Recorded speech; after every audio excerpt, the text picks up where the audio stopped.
Мои предки родом из Турции, но они приехали и поселились в Индии на юге, штат Керала. Когда моя мама была беременна мной, оказалось, что у нее развилась внутриутробная инфекция, и все доктора говорили, что я умру еще в утробе. Однако она не послушалась никаких советов. Она молилась Аллаху и сказала: «Аллах, жизнь принадлежит тебе, я знаю, ты можешь подарить жизнь. Если ты подаришь жизнь этому ребенку, я посвящу его тебе». Это была ее жертва. И чудесным образом я родился, и все думали, что я умру еще в утробе. Я был посвящен Богу, и я проповедовал в исламской мечети как имам, и однажды в проповеди я сказал, что Иисус Христос не Бог. Для меня Богом являлся только Аллах. Я верил, что Он никогда не был женат, то есть у Него не могло быть сыновей. И я говорил, что Иисус не Бог. Тогда кто-то из толпы спросил: «А кем же является Иисус?» Может, это был мусульманин?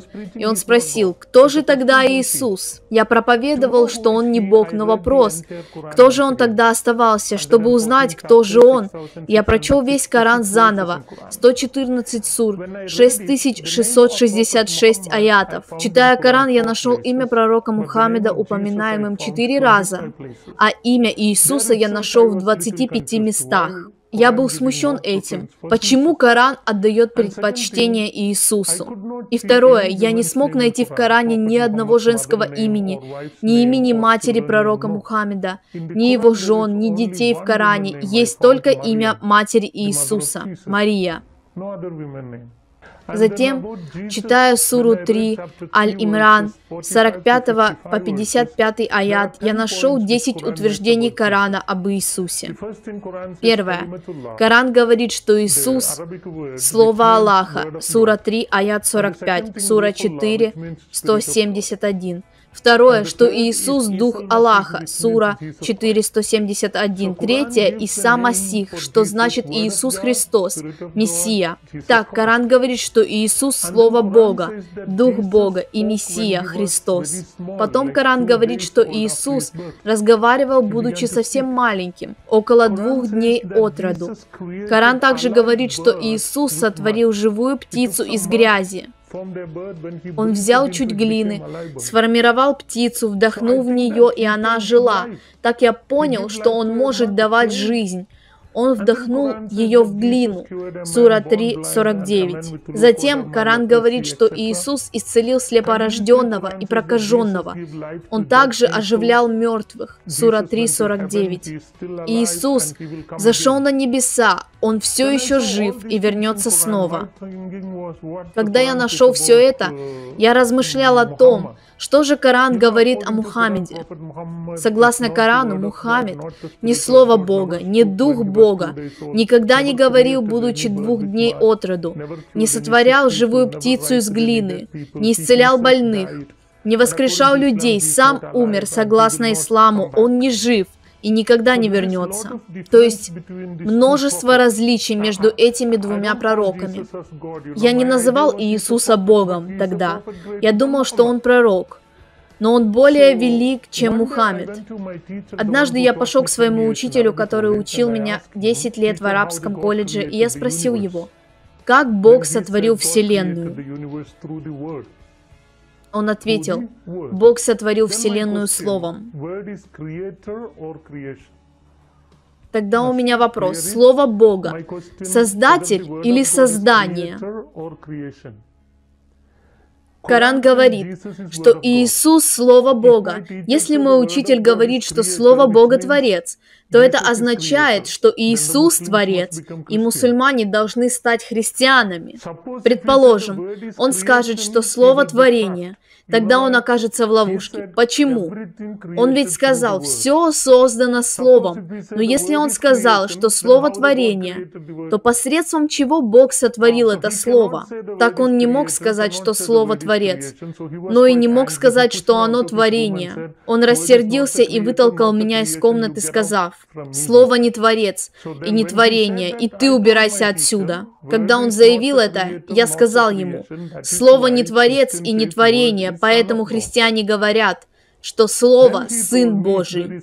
Тогда он сказал, что если Слово – Сын Божий, то я должен показать ему жену Бога, ведь без нее нет шансов иметь сына. На это я показал ему на части Корана, где сказано, что Бог может видеть, не имея глаз, говорить, не имея языка, слышать, не имея ушей. А если это так, то Бог может иметь сына без жены. Итак, мы имеем веский аргумент, и знаете, что я в конце концов сделал? Я взял свой Коран, приложил его к груди и сказал: «Аллах, скажи, что мне должно делать. Твой Коран говорит, что Иисус до сих пор жив, а Мухаммед мертв. То ты скажи мне, кого мне принять?» После молитвы я открыл Коран, вопрошая только моего Аллаха, и открыл суру 10, аят 94. Там написано: «Если ты сомневаешься в том, что мы не спаслали тебе, то спроси тех, которые читают Писание, Библию, раньше тебя. Воистину, к тебе явилась истина от твоего Господа. Не будь же в числе сомневающихся». То есть, если вы спросите меня, кто сделал меня христианином, то это не какие-то отцы, сестры, епископа, кардиналы и даже не Папа Римский. Это Коран обратил меня в христианство. Так, после прочтения этого я решил изучать Библию. Я отправился в религиозный центр в Индии. В процессе изучения Библии множество стихов касались меня. В первый же день священник прочитал из Иоанна главы 1, стих 1:14. «Вначале Бог сотворил Слово, и Слово было у Бога, и Слово было Бог. И Слово стало плотью». Итак, мой Коран говорит: Иисус – Слово Бога, и Библия утверждает то же самое. Я находил их очень похожими, и был счастлив знать, что нуждаюсь и в Библии, и в Коране. Я был как бы в один день христианином, а в другой мусульманином. Мне нужны были две книги. Думая так, я услышал еще стих, Иоанна, глава 1, стих 12. Прекрасное слово для меня, говорящее о том, что всем принявшим Иисуса Он даст власть быть чадами Божьими. Знаете, во всех аятах Корана Аллах называет людей рабами, а себя господином, владыкой. Господин не может любить своего раба, а раб не может любить господина. Мне не нравилось, что меня называют рабом, но Коран говорит так. Но когда я услышал стих 12 от Иоанна 1 главы о том, что если ты веруешь в Иисуса, Он даст тебе власть быть чадом Божьим, я сразу сказал, что нуждаюсь в Иисусе, потому что я хотел быть Детем Божьим. С тех пор я стал называть Бога Отцом. До этого я не знал, что могу звать Бога Отцом. Иисус учил молитве на арамейском языке. Он говорил: «Абба, Отче наш, сущий на небесах». Это означает «Отец наш». Я не могу выразить свою радость, когда я говорю «мой Отец», называя Бога Отцом. Когда я думаю, что Творец Вселенной – мой Отец, я испытываю радость, которую не могу передать. Это невозможно объяснить. Это можно испытать только самому. Я так рад называть Бога Отцом. Именно поэтому я решил принять Иисуса. Когда мой отец приехал и узнал, это было ужасно. Он очень сильно избил меня, мой нос кровоточил, и я потерял сознание. Он привез меня домой, я не помню как, потому что был без сознания. Я очнулся в маленькой комнате, без одежды, полностью голый, мои руки и ноги были крепко связаны, я даже не мог говорить.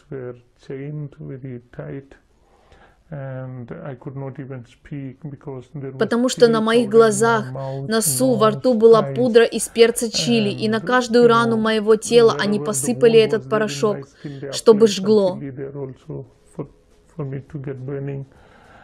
Они сделали все так жестоко, потому что написано в Коране более чем в 18 местах «сражайтесь с неверными». А в некоторых аятах написано «убивать тех, кто отвергает и противится исламу». Мой отец подчинялся Корану и хотел что-то сделать. Следующие 2 дня мне не давали воды и еды. Я был слаб и обезвожен. И когда губы потрескались, я пытался слезать с них кровь, чтобы смочить горло. Тогда мой брат подошел и помочился на меня. Они сказали, что это наказание за веру во Христа. И после многих дней без воды и еды мой желудок скрутило, тело совсем ослабло, я стал как ничего не помнящий младенец. От отсутствия воды и еды я уже ничего не осознавал. Я был как мертвец. Я не помню, как много дней все это продолжалось, может, около 20, но однажды отец вошел и снял с меня цепи, но я не очнулся. Он сильно сжал мое горло, чтобы понять, жив ли я еще. Я не мог дышать, открыл глаза и увидел большой нож в его руке. И отец сказал: «Это твой последний миг, и нет надежды. Я позволю тебе жить только если ты воззовешь к Аллаху. Если тебе нужен Иисус, я убью тебя». Я знал, что когда я был в утробе матери, и все говорили, что я умру, но семья сильно любила меня, они молились и получили жизнь для меня. И вот теперь хотят убить. Я хорошо знал своего отца, он убьет меня. Когда я понял, что мой последний миг, я знал одно: Иисус умер, но Он вернулся, воскрес. Если я, веря в Иисуса, умру, у меня также будет жизнь. В этом вся радость. И лучше умереть в Иисусе. Откровение 14:13. Когда я решился на это, внезапно на мой лоб упал свет, как бы лунный, и как бы электрический ток прошел по моим венам. Откуда-то энергия напитала мое тело. Я даже не мог контролировать себя. Так много энергии возникло в моих костях и теле. Я сбросил руку отца со своего горла и вскричал: «Иисус!» Когда я крикнул это, отец упал на пол. Когда он упал, держа в руках нож, на его груди была большая рана, она кровоточила. Из его рта шла пена, он кричал, и все были в шоке. Моя мать, братья, сестры, они не понимали, что происходит. Они подумали, что отец умирает. Они схватили отца и поехали в больницу. Они забыли закрыть дверь в мою комнату, и у меня хватило сил. Я это не могу объяснить, потому что я был словно младенец, без еды около 20 дней, но я был полон сил. Я выскочил наружу, надел одежду отца, побежал к остановке такси, сел в машину и уехал. Таксист оказался христианином. И по пути он купил мне воду, соки, еду. Он знал о моей борьбе и привез меня в Потта, христианский центр. Мы общаемся до сих пор. Он мой хороший друг. То есть я снова оказался в центре. В тот день я действительно понял: мой Иисус жив по сей день.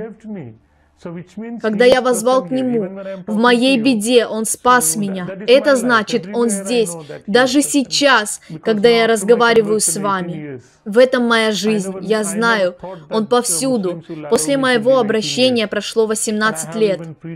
И я никогда не думал, что мусульмане позволят мне прожить 18 лет. Я даже проповедовал на Ближнем Востоке, где арабы. Но ничего не произошло. Это значит, мой Иисус жив и защищает меня. Ваша жизнь до сих пор в опасности? Эти люди пытаются убить вас? Да, и после этого случая они пытались убить меня много раз. После этого у меня нет связи с моими сестрами, которых я люблю. С мамой я также ее люблю, но надежды нет. Но это по-человечески нет надежды. Богу же возможно коснуться их в один миг, и я молюсь об этом. Даже если они не принимают христианство, я постоянно молюсь: Иисус, возьми их в рай, я нуждаюсь в них.